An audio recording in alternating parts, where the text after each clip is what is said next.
Hello everyone, Rob Guest from football.london here and welcome to the latest episode of Gold and Guest Talk. Tottenham sponsored by NordVPN. Joining me as ever, it's Alistair Gold.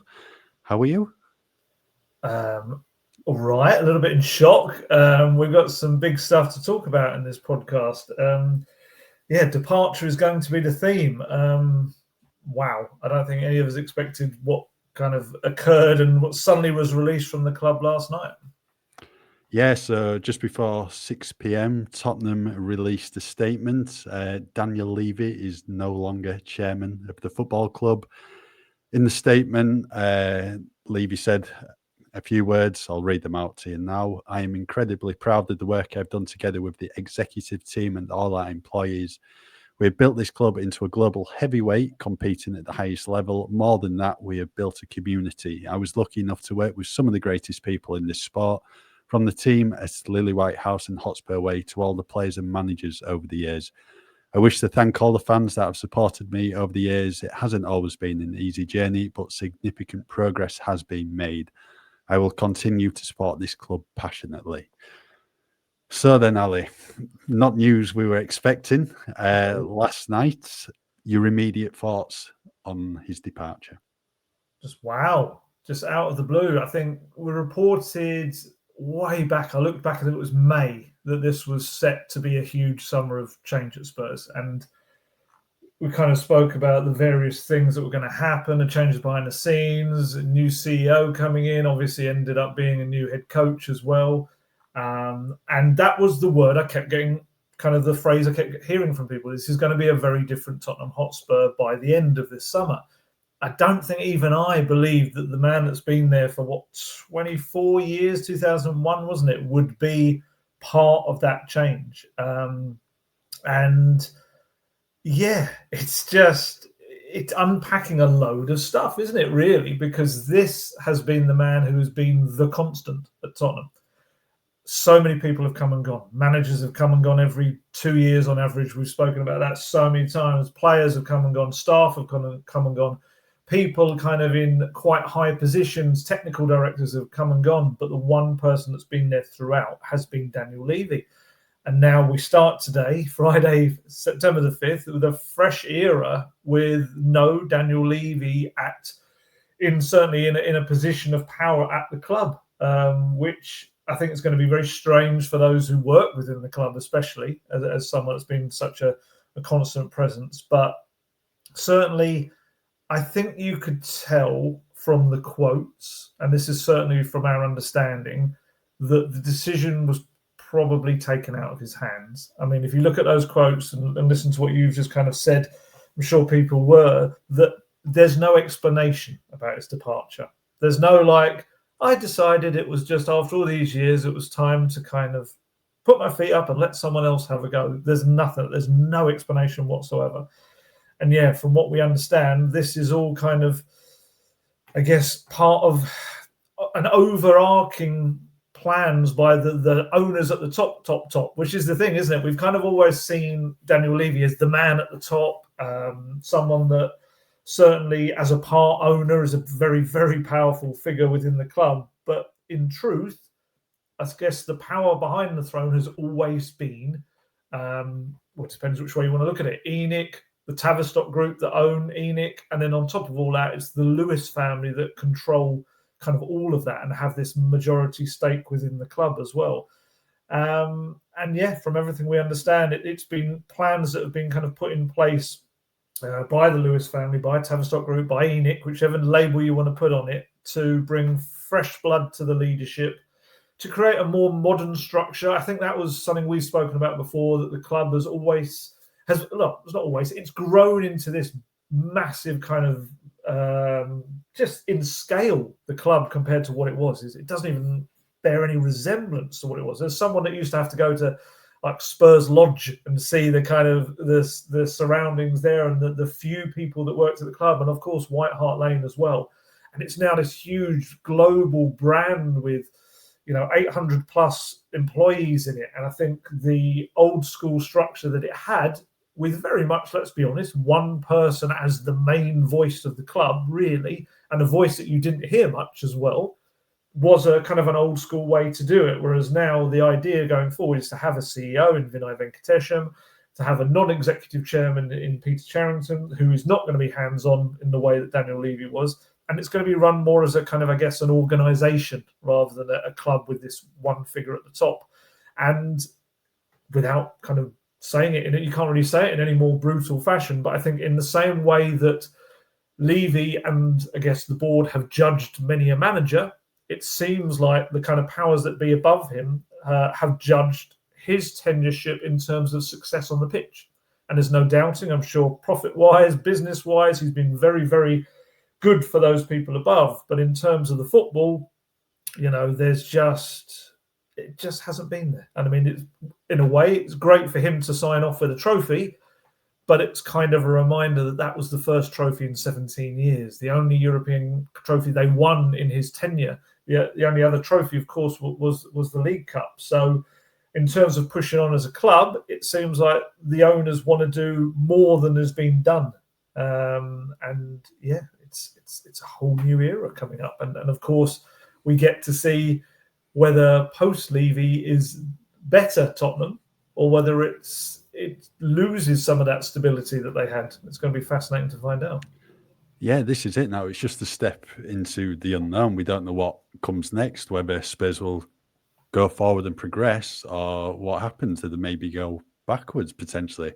That will all become clear in the weeks and months and years ahead. I was shocked when that news broke last night, as I think everyone in the football world was. Nothing we've expected, really. The calls for him to go have become louder over the past couple of years. There was that large protest outside the stadium last season. I've had a few smaller ones this year, but you still never expected him to go. And yeah, I agree with you. I think the club is totally different to the club he came into back in 2001, because during that time, Tottenham were a mid-table team. With maybe hopes of going far in the cup, but not winning those trophies. Now they've progressed to a team who is constantly qualifying for Europe. There's been a couple of exceptions. Obviously, last season when they finished 17th, but they won the Europa League. A couple of years before that when they finished 8th. But on the whole, they have been, in the running for European football and mainly the Champions League, which is a big step forward. There's an incredible, base to go forward now. World-class stadium. One of the best stadiums in the world. Oh, yeah. Especially football. World-class training facilities, which are incredible.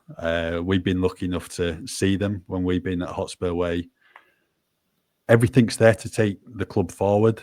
Off the field, fantastic what he's done.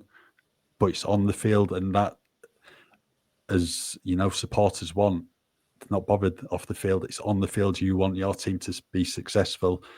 And when you're looking at the trophies they brought in during his tenure, unfortunately, it's just not good enough.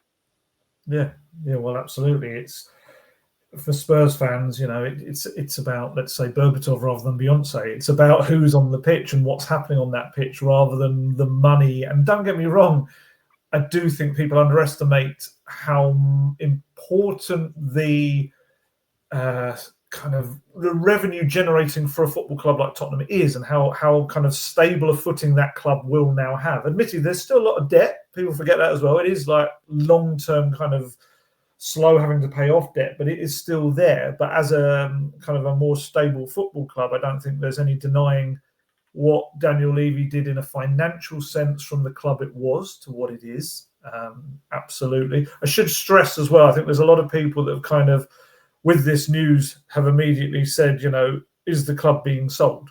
Is this like part of it? From what I understand, the Lewis family currently don't have plans to sell the club, and that these changes have been made to kind of, I guess, just create a club that's better geared up for sporting success going forward. And that's not to say that in the future there won't be a sale. Of course, you never know. But certainly at the moment, that's not the immediate intention of these changes. And we should also stress that Daniel Levy is going to still have a connection with the club in terms of, while he's left his role as executive chairman with immediate effect. He will remain part of the club as a shareholder, only one without direct influence over the running of the organisation. So just to explain, in case people aren't aware of exactly how the shares are in the club and who owns what. So ENIC own an 86.91% share of the club. And of that share, a trust of which the Lewis family are beneficiaries of owns 70.12%, while Levy and his family are potential beneficiaries of discretionary trust, which own 29.88% of that share capital. So he still will have this stake in the club, an investment in the club, but obviously as a minority kind of shareholder, I suppose, within that that ENIC share. So his voice will no longer be the guiding voice. And that's going to be, like I say, it's going to be fascinating. And I think you hit the nail on the head there in terms of the way he's perceived as well, is because, let's be honest, he has been one of the most divisive figures in recent Tottenham history. As I said, many have come and gone, and he's been there throughout. And that means that when things don't go well, as they kind of have, let's be honest, and look, you can say that they've been in Europe 18 out of the past 20 seasons or so, which is a more stable club. But certainly there's been so many crossroads moments where Spurs just haven't pushed on. And I think that's been the key. And almost it feels like the stability they had under Pochettino almost feels like a bit of kind of an outlier, a bit of something that the words can completely gone out of my head. Something that's kind of not the norm. It was almost like, I don't want to say it was a fluke or anything, because obviously Levy picked Pochettino, although he did so after who was it? Who was the Dutch manager that went to Palace? De Boer, wasn't it? Wasn't he going for him first, and that didn't happen? I think that was him. There was a Van Gaal moment as well, or was that one? Oh, I can't remember. It was definitely a Dutch manager. But either way, he ended up with Pochettino, who did very well for him and for the club, but they never pushed on. And there's been so many of those moments. So whenever the club doesn't push on, or there's something that goes wrong, naturally people look to the one constant, and that's been Daniel Levy. And I think, you had the protest, you have. There's a lot of Twitter accounts out there that are going to have to change their name right now because there's no need to have Levy in their name anymore. And don't get me wrong, it went into horrendous crossing the line territory so many times. He had death threats galore, I think, over the years. And even in the last transfer window, I think he was getting death threats, which is just disgusting. It's just a horrendous thing for anyone to feel they need to do, is just disgraceful. But he was this divisive figure. And, even, do you remember the last game of the season, the walk around the pitch? And you had Postecoglou and the players showing off the trophy. Of course, it was a bit of an awkward one because of what had happened in the game against Brighton. It wasn't a great game, but still there was this outpouring of kind of affection for what Postecoglou and the players had done for the fans and delivered this trophy. This wonderful moment after 17 years of waiting and frustration. And just during that ceremony, and I presume it was a mistake, just briefly the camera flicked up to Levy up in the stands, and people noticed it, and it was like, boo, like it started out.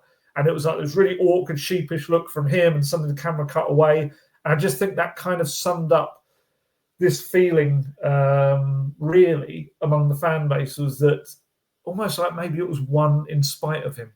And I think that's just such an unfortunate thing in one regard. There could be some truth to it. It could be overplayed. But certainly this feeling that even in a moment of celebrating their greatest triumph, they kind of still didn't really want to see him on the big screen, ironically, in the stadium that he kind of built, that is going to be his legacy. So, yeah, he's kind of got this really complicated legacy. That's a question for you, really. What do you think, let's say, 10, 15, 20 years' time, how will Spurs fans look back and remember Daniel Levy's time at the club? Well, I think it's a bit split now. There's obviously fans who will just look at it and say he's not done enough to take the club forward in terms of business on the pitch. But I think there's a lot at the moment with an appreciation of what he's done in terms of transforming the club. He says global heavyweight in his statement, brand new stadium, world-class training facilities. Like I said, it's all there to take the club forward. The club is totally different to 2001 when he first came in. And even he said in the interview with Gary Neville on the overlap, maybe it's a case of when I leave, people will maybe appreciate what I've done at the club. And I think that usually is the case when someone departs, that, you know, you do appreciate them a bit more for what they've done. And maybe it's one of these where you've got to give it 10, 15 years, and then fans will truly realise the impact it had at the football club. But I mean, you get chairmen, don't you, who spend a load of cash and it doesn't quite work out. But Spurs are financially stable compared to a lot of clubs. And after all, he's a businessman. He's going to be run like a business. But I think, yeah, time will tell. But you'd like to think they'd remember him positively for just building this world-class stadium.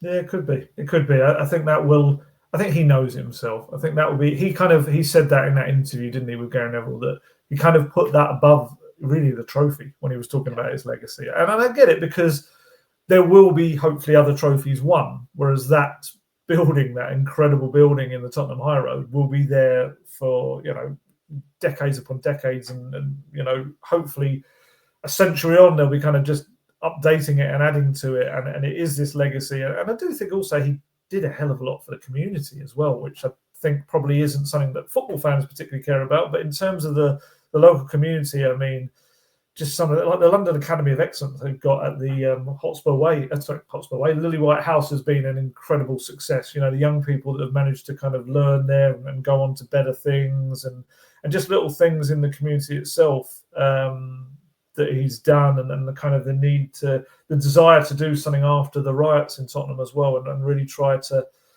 bring something that the area, I guess, could kind of gather around. I think there's a legacy there to be had. But yeah, absolutely, in terms of on the football, I don't think people will remember it that fondly. I just think it's a natural thing. I don't think any organisation, especially a football club, can really healthily have the same voice for 24 years guiding it. I think that's kind of, it doesn't allow a freshness. It doesn't allow different perspectives. It doesn't, you know, sometimes it works, of course, but I would say on the whole, it's not the healthiest way for an organisation to be run. And that seems to be what the thinking has been as well. And I do think the importance, I suppose, if you're going to be in charge for that long, I suppose, is the voices around you. And I guess at the very, very top, there's been the same voices around him for a long time. We always spoke about that kind of, obviously, Donna Maria Cullen left. I think it was only recently, but was announced earlier in the summer, was a long-time advisor to him. Matthew Collicott's the financial head there as well. As they've kind of been the three that have been there for a long time. But I think the other voices, maybe the football voices beneath him, have changed so frequently. There's never been any consistent kind of advice to him in terms of what to do in certain moments. And I think that's resulted in a very all over the place strategy in terms of football. We've seen different kinds of managers. We've seen different kinds of players come in. We've seen probably more money spent than people realise, but we've seen it spent on some utter rubbish, let's be honest. Overall, we've seen kind of young players that never really developed, have been a bit of a kind of a punt in the transfer market. We've seen big money spent on players that looked like more of a sure thing, but maybe weren't scouted properly. Yes, Tongi, I'm looking at you. You know, there's been so many moments where they've probably just spent the wrong money or the right money on the wrong player. And I think that's held them back. And of course, everyone will rightly point to the two transfer windows in a row where they didn't buy anyone. You know, in Pochettino's, it was the Champions League season, wasn't it? And everyone always says it's three transfer windows, but it was two, wasn't it? Because it was the one where they brought in Lucas in the January window before that as well. But yeah, either way, it's still not good enough. I'm not excusing it in any shape or form. Two transfer windows without signing players, I think, kind of was responsible for killing the Pochettino momentum. Whoever's fault that was, I felt they stagnated in that final season, and that was such a key crossroads moment for me. I do think, and the other thing I should say, I think this has been something that's while it's been a shock to us, I get the impression it's been known about within the club for a while, but it's been kept quiet out of respect for him and everything he's done over the years within that club. How do you think people kind of remember him as a person? But judging mainly, I guess, because obviously I don't think... Have you ever been at anything that he's spoken at? I was going to say you probably have to base it off other people's kind of interpretations.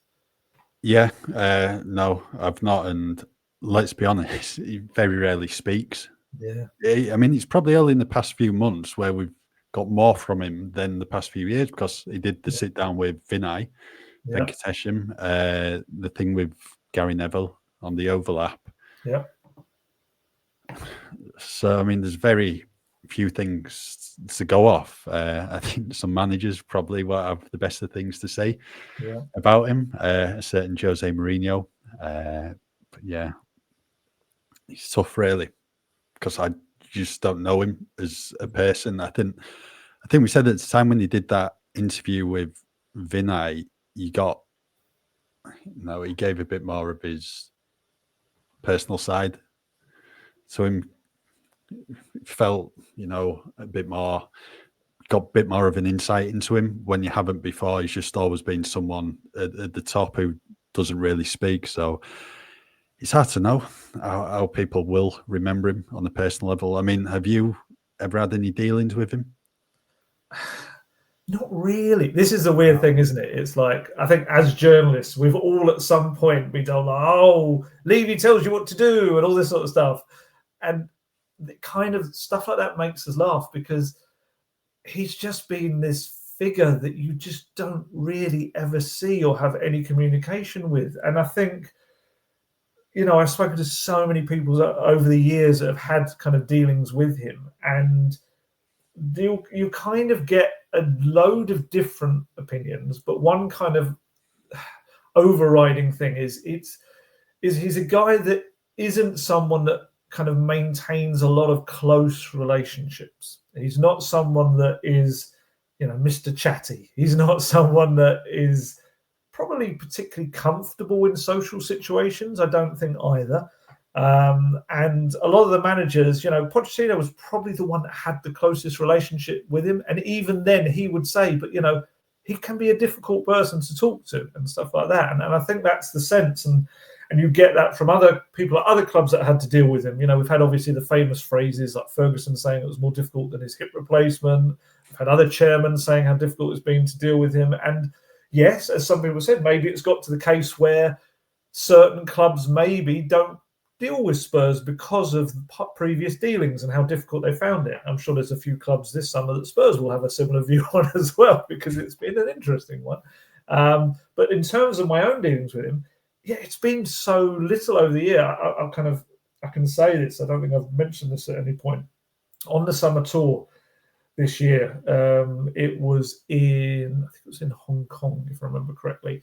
There's been a few times over the tours where you'll have seen Daniel Levy in the background. You'll see him somewhere. I think I once saw him sat in a cafe, just kind of out of the blue in one of the team hotels on the phone. That was the kind of thing you'd see. I think I also saw him once going around the shopping mall in South Korea in the distance with Donna Maria Cullen, which was a kind of an interesting kind of thing as well, seeing someone like that shopping. But in Hong Kong, we were going to do, as a couple of journalists, we were going to do player interviews and stuff at the team hotel. So we had to kind of go through this secure area and up into the elevator. And when we got in the elevator, doors open and we all kind of filed in, and we realised Daniel Levy was in the elevator with us, which is, it's kind of an awkward thing as well, because a lot of us will have written critical stuff about him, and you kind of don't entirely know how to kind of what to say in that situation. Do you appear like a hypocrite if you're like, oh, hello, Daniel, and this kind of stuff, because you've been quite critical and stuff, especially probably around that as well, because that was when the Postecoglou decision had been made and it was another manager out the door and everything. And yeah, one of the journalists, I won't name which one because there's no point, but one of the journalists broke the ice and introduced, and it was all like pleasantries, while very much a person being very guarded and slightly kind of away from the group, which is understandable. You're in a lift. It's like the worst nightmare, surely, for someone. Daniel Levy has been in a lift with a group of elephants, like I say, journalists. we do stampede often through stuff. And when we got out the elevator, we kind of just thought that was going to be that. And then he said, "Oh, are you here for the event, for the stuff?" And we're like, "Yeah." And then he just started walking off into the distance, and we were a bit like, "Okay, where do we head?" And we started heading. He kind of turned to us and went, "No, this way, this way." And he actually showed us to exactly where we want to go. And it's like, it's only a very small thing. But the point I'm kind of making is, it was kind of awkward and strange because we had no personal relationship with this guy. And I think there's a lot of chairmen out there in the Football League that will kind of, at least Football League, the Premier League, the Football League as well, but that will kind of make a point of speaking to journalists, and will make a point of having these, even if it's like once a year, once every 2 years, of kind of getting to know and kind of putting the club sides across. Whereas that was never of any interest to Daniel Levy whatsoever. Whether that was from him or whether it was people around him advising him to never do that, I don't know. But that's why interviews with him were like gold dust. Whenever you'd see him do something like with Bloomberg or the Cambridge Union thing we had a couple of years back, it was just kind of almost going into the mind of someone that we'd never really hear probably speak. So yeah, it was like this strange moment. I was trying to think, I could probably on one hand have the moments that we've kind of had any real interaction with him. There was one tour when he popped out briefly to say hello when a group of journalists were having lunch at the team hotel after doing stuff. That was one I can certainly remember, and just a few kind of pleasantries shared for about a couple of minutes. We had a press conference, 2 press conferences I can remember with him. One was before the stadium was opened, and another one was out in Shanghai when the AIA shirt deal was announced. He had to do one then, and that's kind of it. And it's. I think someone told me once that there was an interview he did with a group of journalists years back that didn't go well. And I think some of the stuff was taken out of it. It wasn't meant to be maybe on the record was off the record and maybe ended up going on the record. And I think that maybe burnt a little bit future journalists from dealing with him, perhaps.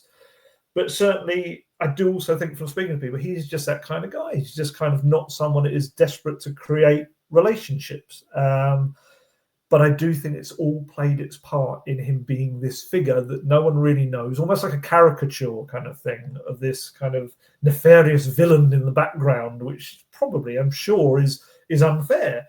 But yeah, I do think, a very interesting and divisive character. Who will have his place in Tottenham's history for good as well as bad. But certainly, the end of a very long quarter of a century almost era. Yeah, definitely. I think for me, there's just a lot of what-if moments on the football side. You're looking at 2016, 2017, when there was that really good team going for the Premier League title. A few more additions then can take the club forward and maybe, get their hands on the trophy, as you alluded to.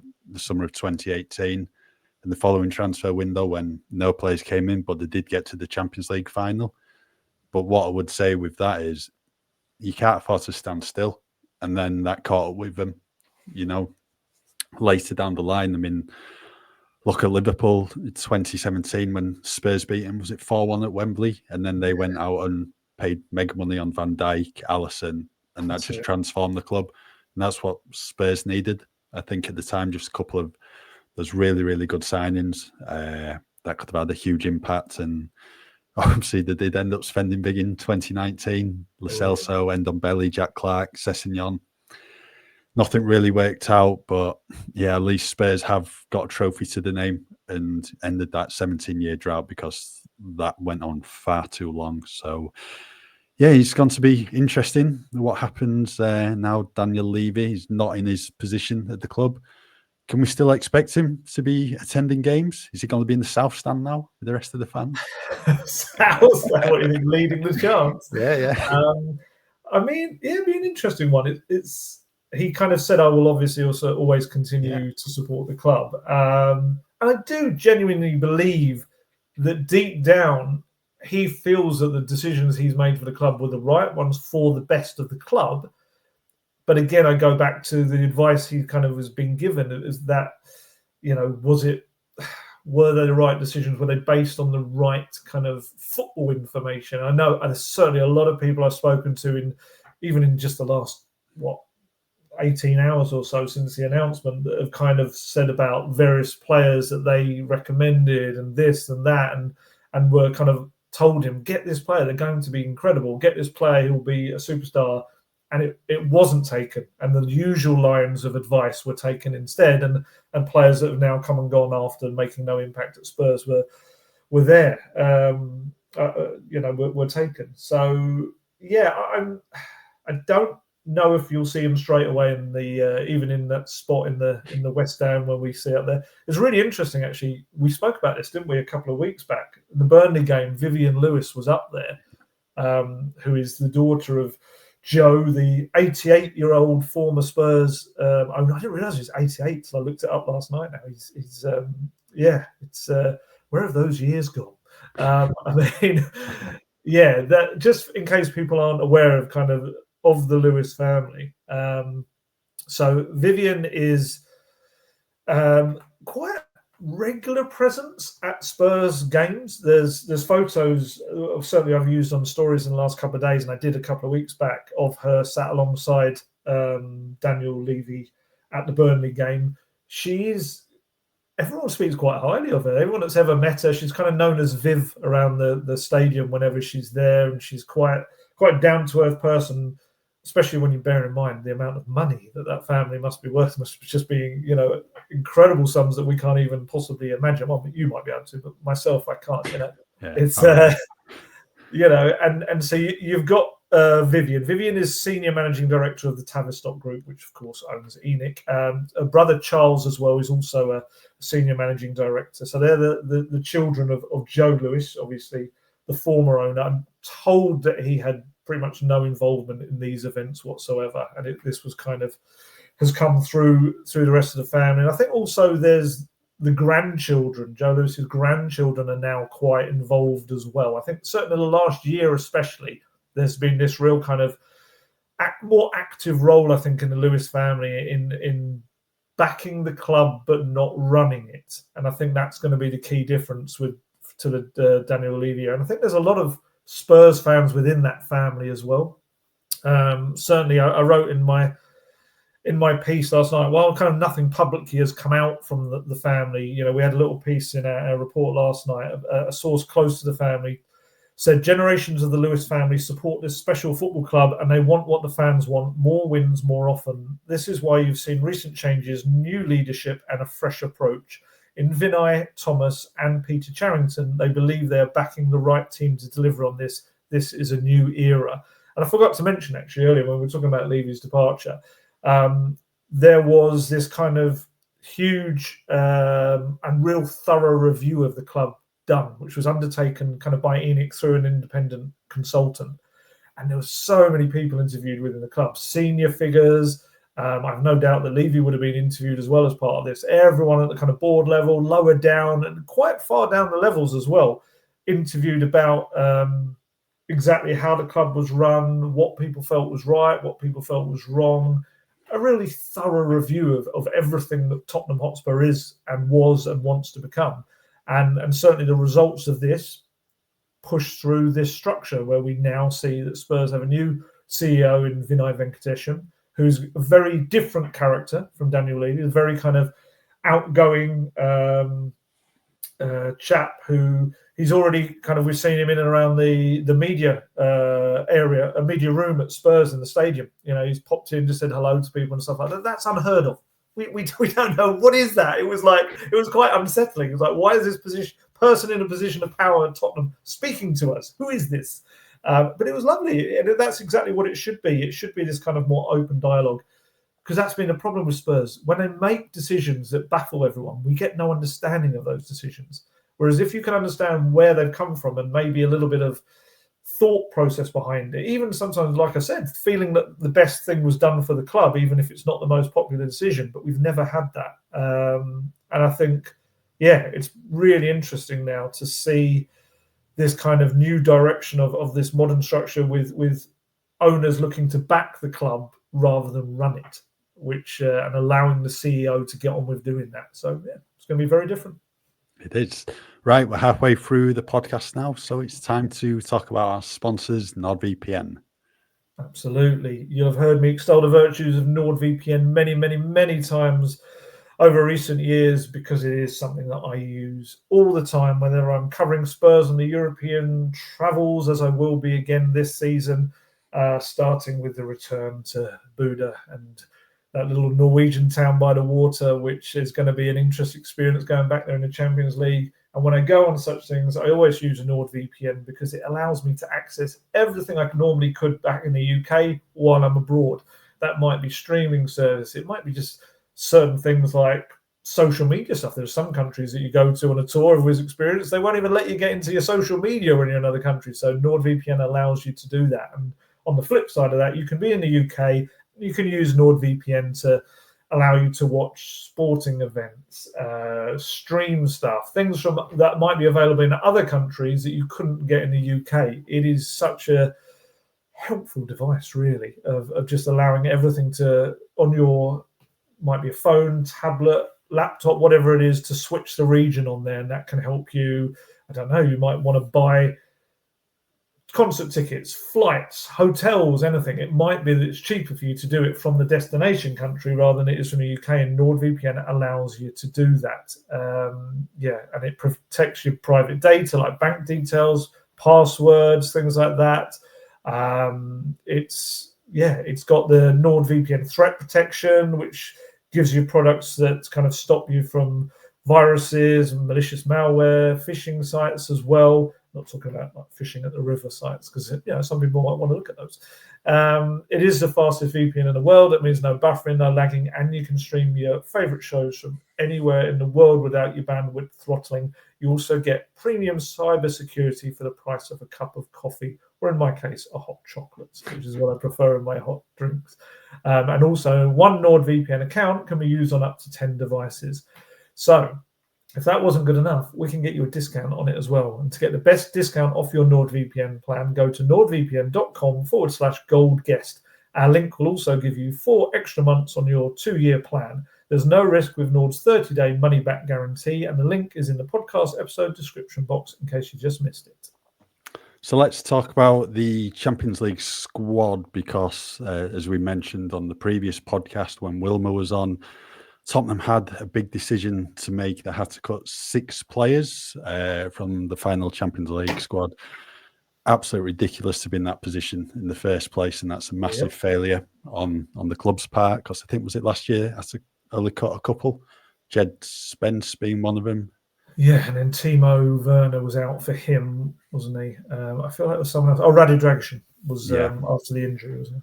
So 6 players this time. We all gave our views. I think we had 4 or 5 pretty much the same who thought were definitely going to be out, and that was the case. So the players who missed out: Kota Takai, Radu Dragusin, Dane Kulusevski, James Maddison, Yves Bissouma. Then Matisse Tell was the last one. The decision to omit Tell, big talking point amongst the fans, because I think between us two, Wilmer as well, we were debating Kinski and then probably Odebear or Tell as the final player to be cut. And Kinski's kept his place in the squad, and it's Tell who's gone. For me, I just feel so sorry for him to be cut, to have signed for the club this summer. And then the worst thing is about it, he will have been on international duty at the time. So will he have even had a face-to-face talk with Thomas Frank? I'm sure they'll probably spoke on the phone, but I think it was something the player himself wasn't probably expecting. Well, I guess Moani on deadline day probably was the decider, wasn't it? So, I mean, had they gone off by that, they'd gone off. They would have done, wouldn't they? Yeah. It's embarrassing, isn't it? It's embarrassing. Let's be honest. 2 of their summer signings can't play in the Champions League. It is, but I mean, Spurs aren't the only club with this issue. I think Liverpool have had to leave players out. Chelsea, which is no surprise given the amount of players they've got. Notts Forest that Amari Hutchinson, summer signing, he has to be left out of their squad as well. So it does happen. I just think I would have kept telling, and I probably would have dropped Kinski. I explained my reasoning on the last podcast, but I think given Dominic Solanke's current injury and when he'll be back, Richarlison's injury history, I just think you need a tell, excuse me, to cover that position. Just another option. I know Mohamed Kudus could probably play through the middle, Brendan Johnson as well, if it came to that situation. But I think, for me, Tell should have been in it. Yeah, I think, I just keep using the word embarrassing because it is. And the reason I say that, and no other clubs have done it, but I looked back in 2018, I asked Pochettino in a press conference about having to leave Juan Foyth out of his Champions League squad and how devastated Juan Foyth was and how gutted Pochettino was to do it. He said it was like one of the most difficult things he's ever had to tell a player, this young player, you're not going to play in the Champions League this season. And it was striking, the quotes for me, because I look back and he'd said, this must never be repeated. It should never happen that we've allowed ourselves to get into this situation. And here we are 7 years on. It's not just one player. 6 players had to be left out of the squad. It is horrendous mismanagement of the squad, of the academy pathway. That's the big thing for me as well, is that a club that prides itself on its academy and has had so many terrific talents in the academy, yet why are we in a position where there's not a single senior outfield player that's considered club trained for this squad? I mean, that is horrendous. It's this big thing about we want to produce our own and all this, but they're not. They've got a Brandon Austin is the one player that they can pick, and it ensures that they now have to leave 3 spaces completely empty in their Champions League squad. And it does make you wonder, the various players over the years that have kind of not made it at Spurs, should they have taken a chance? Now, some might argue maybe the quality wasn't good enough, and then that's a whole different issue. That means that the academy, whether it's recruitment, development, whatever, wasn't doing its job. And I failed to believe that on the development level as well with some of the players that kind of we've seen at the younger levels.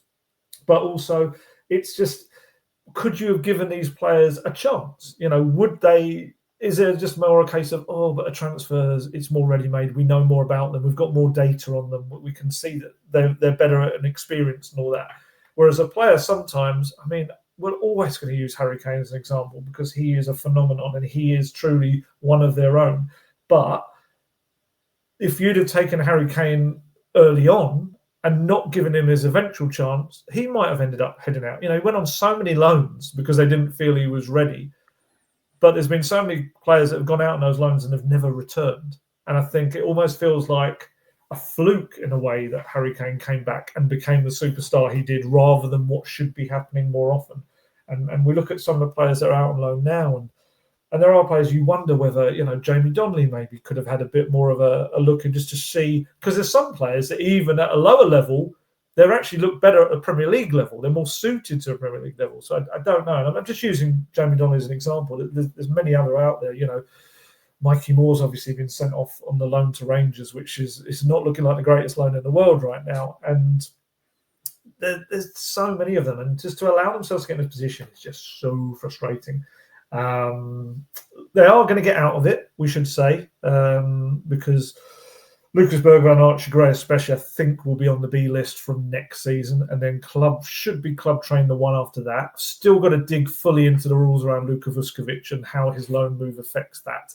I'm not entirely sure, so I don't want to tell people either way. There's so many bits and pieces to these rules. But yeah, there's just been this real kind of, I mean, this question for you. Do you feel that as football is nowadays, are we just more obsessed with the transfer than the one of our own kind of thing, developing from within? Yeah, 100%. I think you quite clearly see that in the transfer window, just bringing in ready-made players. I think when it comes to the players in the academy, you've just got to give them an opportunity in the team. But you're now in this era of football where there's so much money involved in the game that, you know, managers and clubs don't want to give an opportunity to the players. Totally different if you go back 20 plus years ago. I think more youngsters were coming through at the time and given that chance. And we've unfortunately just not seen it. at Spurs in recent years, and this issue should remedy itself in a couple of years. That is providing the likes of Mikey Moore, Jamie Donnelly, and a few other of the academy players go on to be first team players. But in order for that to happen, they need a chance in the first team rather than going out on loan constantly. And we've seen that with a number of the players at the moment. Alfie Devine, Ashley Phillips, obviously wouldn't have helped the club train issue this season, but they're not getting a chance in the first team. They're going out on loan, and you just worry, will this be repeated for Mikey Moore? Will it be repeated for Jamie Donnelly? Because we've seen, some good players come through the system. Go back a few years, everyone was raving about Troy Parrott. Didn't quite work out for him at Tottenham, but within a year of all the talk of Parrott, Dane Scarlett came through. All the talk all of a sudden was about him, and it's just not happened for Dane either. But yeah, unfortunately, I think we are in this situation where, clubs are just looking at bringing in those signings rather than looking to develop from within. Yeah, and it's a shame. And hopefully it's going to change. And, hopefully, I guess they've got Stuart Lewis now in this kind of transition role in the first team, which will hopefully get more players through. I mean, we're kind of in this scenario, aren't we, again, where there are some talents, but they're 16 years old. You've got like Luca Williams-Barnett, you've got Janai Byfield as well. You've got these players. Janai Byfield at 16 was in the bench in a Super Cup kind of thing. So it shows that they kind of recognise the talent, but you have these single moments when players are on the bench, but it's because there's injuries or something. You don't really see it as a consistent thing of this pathway being provided. And hopefully that isn't the case going forward. And we do see some of these young players coming through. But yeah, otherwise, in terms of those 6 players, I don't think you can argue too much other than the Tell one with Kinski. I think that's probably the one that I would like you have a gripe over whether you desperately need Kinski for these 8 games, and you're essentially dismissing Austin as being ready, even though he kind of has shown that in his couple of games that he's played that what's the point if you're one homegrown club trained player not being, considered good enough to be the number 2 in that situation? Matters obviously is completely understandable. I do wonder, and I said this I think in the last pod, whether having Takai and Dragoshin both not involved, especially as both are coming back to training. I know Dragoshin is going to take, Thomas Frank said, 2 months or so to kind of be anywhere near ready, but I do wonder whether in a month or two's time we're going to get to a situation where we have another centre-back injury crisis, and we're looking at the fact that those 2 were not involved. Kulusevski, to a lesser degree, I understand, if he's not going to be back till potentially December, maybe a bit earlier at a real push, but if he's not going to be back till then, I can understand why it's not fair to keep someone else that's fit. But I do wonder if we get to December, January, and he's absolutely flying, and they're thinking, but he can't even play in these last 2 or 3 Champions League games. But I get it. And Basuma is obviously an understandable one as well, because who knows, he might not even be at the club come next week if the Turkish window brings anything. But it is a mad situation, isn't it, when you think that Basuma, again, another one, £30 million signing or so, a big signing in those times. We all thought, what a wonderful signing. They've got him a real bargain here. It just never really worked for him, and now he's not even registered in the Champions League squad.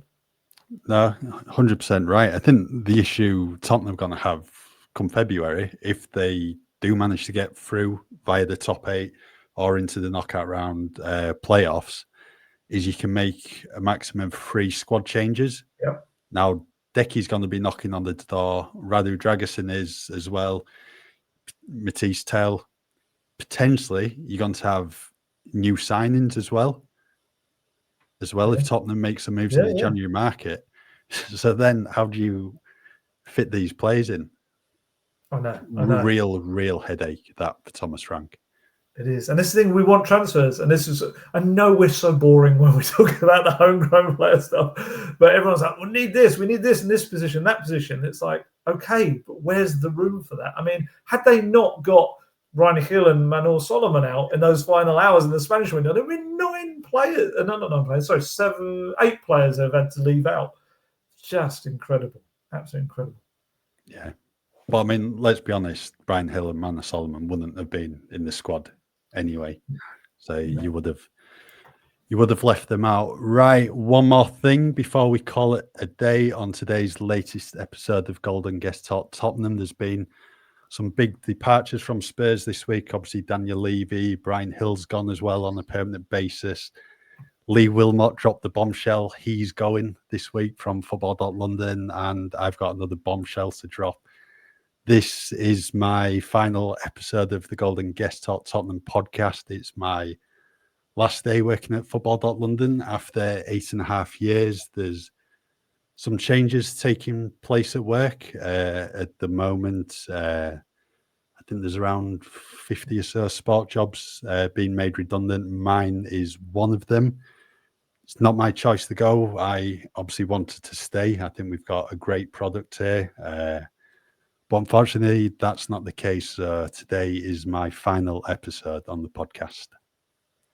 Mate, honestly, it goes without saying how absolutely gutted I am, but I'm going to say it anyway. And people within the company are very aware of my feelings on this, because we are losing one of the best, mate. Honestly, you really are. And if people aren't aware, Guesty has been here since the beginning of football.london. Was it freelance or work experience? What were you in those? You're too old to be working. It was no. It was a work placement. It was not work experience. It was a work placement. I think the week it started, football.london, I think I came the second week, and then it's just stayed ever since. So the end of an era. It really is. I mean, so I've known Guesty for 9 years now, as long as I've been covering Spurs, really. And I know I hate this kind of stuff because he's a bit as robotic as me when it comes to feelings and stuff like that. But yeah, I mean, which is probably why we get on so well. But honestly, I don't think anyone could have come in and done this the way you have. I genuinely think that.